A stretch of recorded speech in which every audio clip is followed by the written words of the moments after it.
Let's tell you about the Public Protector Busisiwe Mkhwebane. She's released a number of finalized investigation reports in Pretoria. This follows the conclusion of a number of investigations involving allegations of irregularities in the appointment of staff, the improper appointment of members of a tribunal, and irregularities in public procurement processes.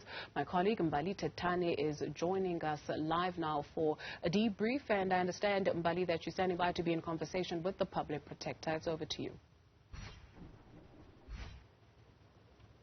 Certainly right, Dudu. Of course, we have seen those reports being released by the Public Protector Busisiwe Mkhwebane this afternoon, and quite particular is indeed the last report in which she released this afternoon.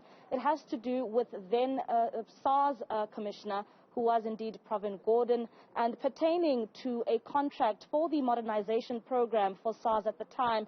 We understand it was a contract from 2006-2007, and at the time it was worth 100 million rand. But of course it has continued to, of course, then be renewed on several occasions, amounting to 1.4 billion rand. But just to give us a bit more clarity when it comes to these issues and those reports in which we saw this afternoon being released by the Public Protector, PP, we have seen these contracts, or rather reports, being released by you, in particular that contract around the SARS modernization program. You have singled out not only Pravin Gordhan, but all the commissioners who have then taken after him.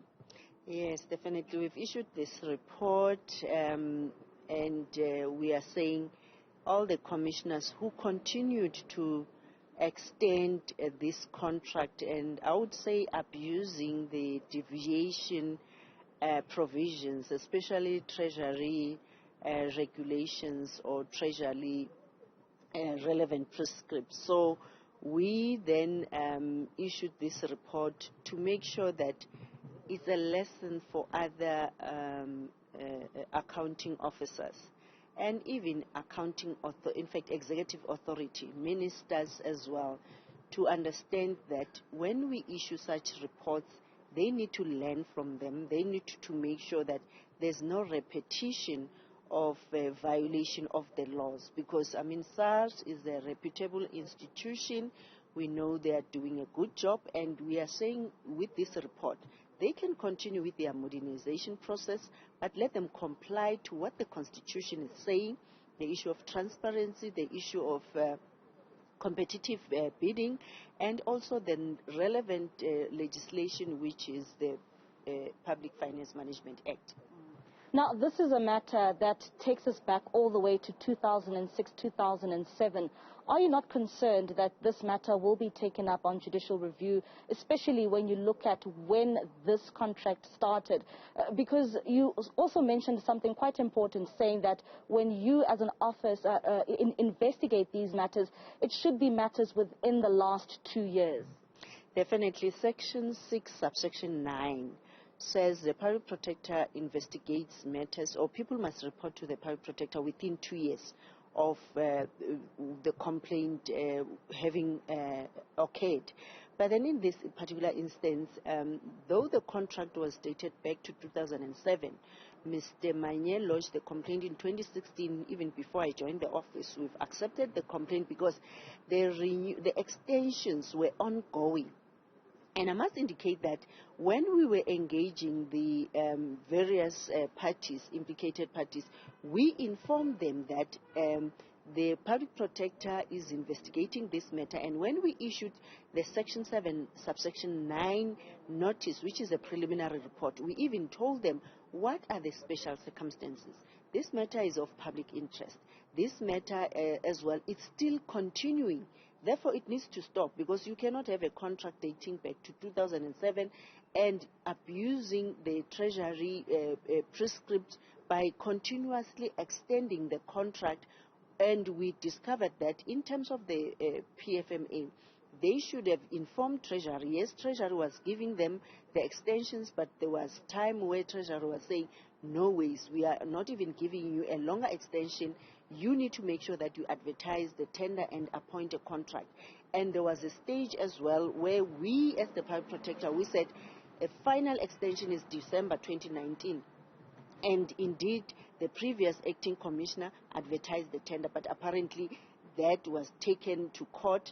And we are saying, let them do the process, let them do the process of advertising the tender, appoint a proper contract. Because, again, yes, the issue of taking us, all the parties raised that issue of when there are no special circumstances, this matter is old. I use my discretion as the public protector because this matter is still of public interest. And we need to get justice, and institutions like SARS, the current Minister of Public Enterprises, this report should be used to learn and as well stop repeating the same issues which will lead to maladministration. So at the end of the day, we are saying we cannot, it can't be expected from these institutions which are there to handling state or public resources, especially taxpayers' monies, who will continue and not follow what the Constitution says, what the various national legislations are saying. They are within their right to take us on review. Indeed, there was that element, and we were informed that they will take us on review. But remember, the public protector must do her work without fear or favor. That's why the Constitution is saying we need to be independent. We need to do our work without fear or favor. And our only focus is to check what the Constitution is saying about that conduct, what the national legislation like the PFMA is saying about that conduct, and various policies. And we are saying that conduct is not according to the relevant policies. But anyway, it's for the courts as well to decide, and the courts must know that by also having such precedents, they create confusion and chaos in public administration, because you have laws where some institutions don't comply with. Then what's the use for us to have those? Then let everyone do as they please. Coming to another matter, of course, of this week was indeed your issue at the Western Cape High Court, and subsequently seeing that SMS by Ishmael Abramji. You also touched on that inside this press briefing. You know, when it comes to the judiciary has continued to be criticized. And when it comes to dealing with such matters, a matter that has not even been heard by the Constitutional Court, what are your concerns as the public protector? You know, my concerns as the public protector, and especially with the current issues of the pending impeachment, is that then it shows to me that, taking back to the issue of personal costs, which I had to pay, the issues of the various constitutional court judgments where I was accused of changing the executive members' ethics code, and also I had that issue that, it's as if these things are choreographed and I am being labeled incompetent based on what the court judgments are saying or what the judges are saying. Unfortunately, forgetting that the very same judges, their judgments in the High Court are also subjected to appeal in the Supreme Court of Appeal and the Constitutional Court, and it's all about making sure that the applicability of the law. So to me it shows, or I have a feeling now, that all these things were choreographed, and all the judgments against me, it's like they are discussed somewhere else. Some people know about them, and it's even worse because some of the judgments is that if the Constitutional Court will be saying possibly they were going to do the same with the recent issue of Busasa, where I was requesting that let them withdraw the statement that I changed the code. The statement or something which came from the Constitutional Court was that no, we can't entertain that. Why not give me an opportunity to come and explain, and you hear the matter, or as well give reasons why you're saying you can't entertain that? What kind of judiciary where then you get a one-liner? I mean, I've been experiencing that from the Supreme Court of Appeal, where they are saying there are no prospect of success. Being a constitutional institution, where there are personal costs and my matter is not attended to.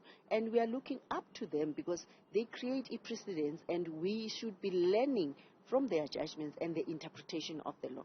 So to me, this is very concerning, and I hope the Chief Justice, as he promised that he'll investigate, indeed it will uncover what are the real causes of this, and we hope that that will be resolved. All right, thank you very much. Of course, that is the Public Protector, Dudu, just speaking about some of the reports in which she released today, but also touching on the Parliament impeachment process, of course, pertaining to that SMS from Ishmael Abramji that made the rounds just before that matter was expected to be heard in the High Court. It's back to you.